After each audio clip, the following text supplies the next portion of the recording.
વડોદરા શહેર પોલીસ નવરાત્રીમાં વ્યસ્ત તસ્કરો હાથફેરો કરવામાં મસ્ત છે અને શહેરના ગીચ ગણાતા માંડવી વિસ્તારમાં ચોરી કરવામાં આવી છે। એક ચોર દુપટ્ટાની દુકાનમાં હાથફેરો કરી રહ્યો છે। મિનિટોમાં જ એક સાથે બે દુકાનમાં તેણે ચોરી કરી છે। જુદી જુદી દુકાનોમાંથી મોબાઈલની પણ ચોરી કરી ગયો છે આ ચોર અને ત્યાંથી પલાયન થઈ ગયો। તો તસ્કરની હાથ ચાલાકી સીસીટીવીમાં કેદ થઈ છે।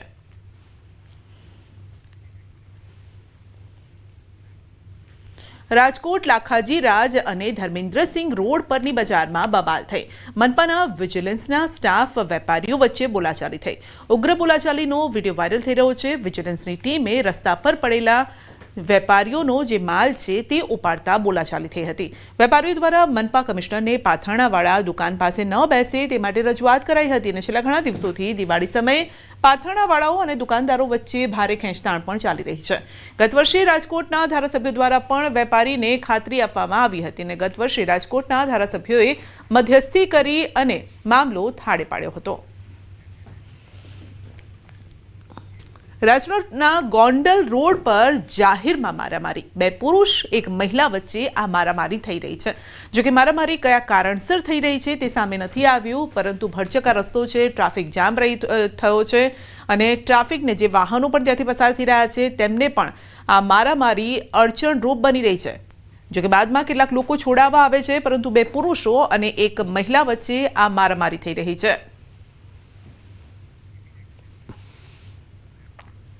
દ્વારકા મંદિર નજીક આખલાએ મચાવ્યો આતંક। નવરાત્રી મહોત્સવમાં અચાનક આખલો ઘૂસી ગયો। ભક્તોની લાઈન વચ્ચે આખલો ઘૂસી ગયો। દોડધામ મચી ગઈ। સમગ્ર ઘટનાના સીસીટીવી સામે આવ્યા।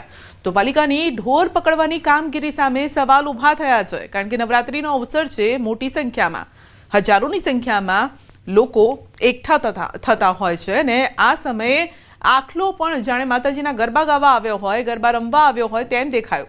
જો કે સારી વાત એ રહી કે કોઈને મોટું નુકસાન નથી પહોંચ્યું, પરંતુ આટલી મોટી ભીડમાં જો આખલો આવી જાય અને જો એ ગિનાયેલો હોય તો શું થઈ શકે છે એ આપ સમજી શકો છો। મહેસાણાની ઊંઝા એપીએમસીની ચૂંટણી યોજાઈ। ચેરમેન પદે દિનેશ પટેલની વરણી, વાઇસ ચેરમેન પદે વિષ્ણુ પટેલની વરણી। સતત બીજી વખત ઊંઝા માર્કેટિંગ યાર્ડના ચેરમેન બન્યા છે દિનેશ પટેલ। ચેરમેન બન્યા બાદ દિનેશ પટેલના સમર્થકોએ જશ્ન મનાવ્યો છે। ફટાકડા ફોડી જીતની ઉજવણી કરી છે અને 9 મહિનાથી એપીએમસીમાં ચાલતું હતું વહીવટદાર શાસન। ડિરેક્ટરની ચૂંટણીના 9 મહિના બાદ ચૂંટણી યોજાય છે। વાઇસ ચેરમેન પદે આ સાથે ઊંઝા એપીએમસીની જે ચૂંટણી છે તે યોજાઈ અને તે મામલે ચેરમેન પદે દિનેશ પટેલની વરણી કરવામાં આવી છે, જેને લોકોએ વધાવી હતી। વાઇસ ચેરમેન પદે વિષ્ણુ પટેલની વરણી કરવામાં આવી। સમર્થકોમાં ભારે ઉત્સાહ પણ જોવા મળ્યો। મોં મીઠું કરાવી ફટાકડા ફોડીને આ જીતને વધાવી છે। રાજસ્થાન અને ગુજરાતના બધા ખેડૂતો અહીંયા માલ વેચવા આવે છે। ઊંઝા એપીએમસીમાં ખેડૂતને પોષણક્ષમ ભાવ મળશે તો જ નીચે બીજી એપીએમસીમાં પણ એનો રિફ્લેક્શન આવશે અને તો એમને પણ સારા પારદર્શક ભાવ મળશે। રાજકોટમાં ટેકાના ભાવે મગફળીની ખરીદીના નિયમો સામે કોંગ્રેસે વિરોધ કર્યો છે। કોંગ્રેસના હોદ્દેદારો અને આગેવાનોએ કલેક્ટર કચેરીએ ઉગ્ર રજૂઆત કરી ટેકાના ભાવ 70ના બદલે 200 મણની ખરીદી કરવાની માંગ કરી છે।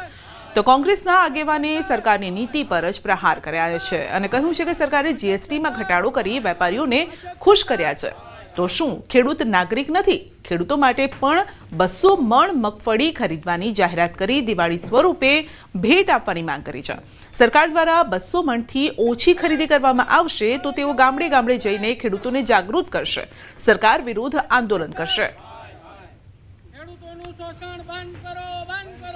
થોડા દિવસ પહેલા જીએસટીમાં ઘટાડી અને વેપારીઓને ખુશ કર્યા। તો મારી સરકારને આ વિનંતી છે કે આપ દિવાળી પહેલા જાહેરાત કરો કે ખેડૂત પાસેથી 200 મણ મગફળી લેવામાં આવશે અને ખેડૂતોને દિવાળી સ્વરૂપે ભેટ આપો। કેન્દ્રીય કેબિનેટ મંત્રી CR પાટીલનું ભવ્ય સ્વાગત। બિહારની ચૂંટણી સહપ્રભારી તરીકે તેમની નિમણૂક કરાઈ છે। તો CR પાટીલની આ નિમણૂકથી સમર્થકોમાં ઉત્સાહ છે। ભાજપના નેતાઓ કાર્યકર્તાઓમાં ખુશીનો માહોલ છે અને તેઓ એરપોર્ટ પહોંચ્યા હતા। સહપ્રભારીની જવાબદારી આપ્યા બાદ CR પાટીલ પ્રથમ વખત સુરત આવ્યા અને ત્યારે તેમનું સ્વાગત કરવામાં આવ્યું હતું। તો એરપોર્ટ પર ભવ્ય સ્વાગત કરવામાં આવ્યું હતું। કાર્યક્રમોમાં પણ ખાસો उत्साह જોવા મળ્યો। गुजरात के डेवलपमेंट वो मॉडल लेके देश का जो विकास का मॉडल है वो लेकर हम बिहार में भी जाएंगे और जो लास्ट टाइम जीते थे उससे भी और ज़्यादा सीटों के साथ इस बार भी भारतीय जनता पार्टी की एनडीए की सरकार बिहार में बनाने की पूरी कोशिश करेंगे। मुझे विश्वास है कि सबका सहयोग मिलेगा। बिहार के लोग वो भी माननीय प्रधानमंत्री मोदी जी के विकास मॉडल के ऊपर उनको बहुत विश्वास है और बहुत बड़ा काम विकास का बिहार में भी हो रहा है। सर, बिहार इलेक्शन में मुख्य मुद्दा क्या रहेगा?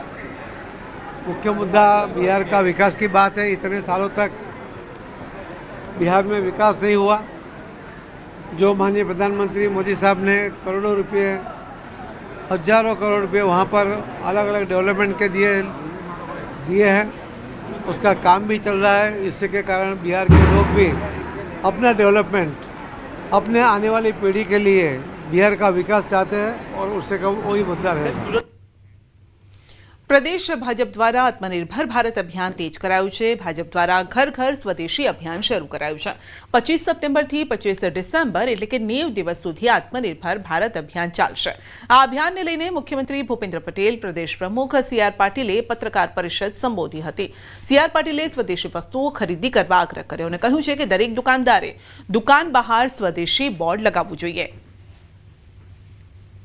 25મી સપ્ટેમ્બર અને દીનદયાળજીના જન્મજયંતિ 25મી ડિસેમ્બર આપણા અટલ બિહારી વાજપેયીજીના જન્મજયંતિ સુધી 90 દિવસ સુધી આ કાર્યક્રમ ચલાવવાનું નક્કી કર્યું છે। તો મુખ્યમંત્રી ભૂપેન્દ્ર પટેલે કહ્યું છે કે લોકલ ફોર મંત્ર થકી ખાદીના વેચાણમાં ગ્રોથ આવ્યો છે। 2 લાખ કરોડ રૂપિયાના મોબાઈલ દેશમાં નિર્માણ થઈ રહ્યા છે। તો દેશની વસ્તુઓની નિકાસમાં ગુજરાતનું 27% યોગદાન પણ છે। આ અભિયાન એમએસએમઈ સેક્ટર અને રોજગાર સર્જનને પ્રોત્સાહન આપવાની સાથે આર્થિક વિકાસને પણ ગતિ આપશે। આત્મનિર્ભર ભારત માટે સ્વદેશીને અગ્રતા આપીને ગુજરાતના જન જન અભિયાનમાં જોડાય એવી હું આપના માધ્યમથી અપીલ કરું છું। પ્રદેશ ભાજપ કાર્યાલય કમલમમાં સીઆર પાટીલ અને મુખ્યમંત્રી ભૂપેન્દ્ર પટેલે આત્મનિર્ભર ભારત અભિયાનને લઈ પ્રેસ કોન્ફરન્સ યોજી હતી, જેમાં પત્રકારોએ મંત્રીમંડળના વિસ્તરણ વિશે સવાલ પૂછ્યો હતો અને આ સવાલનો મુખ્યમંત્રી અને પાટીલે હસતા હસતા જવાબ આપ્યો કે જે પણ કરીશું તે આપને પૂછીને કરીશું।